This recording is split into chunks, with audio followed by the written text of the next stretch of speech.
Máme tu vyhlášení prosincové soutěže Skins o tílko bez rukávů mužské.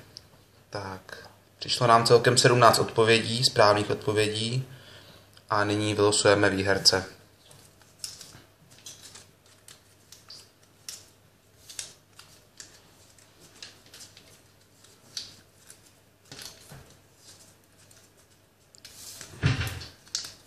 Všechny, kteří nám zaslali správnou odpověď, máme zde na papírcích, které zmucháme do slosovací nádoby.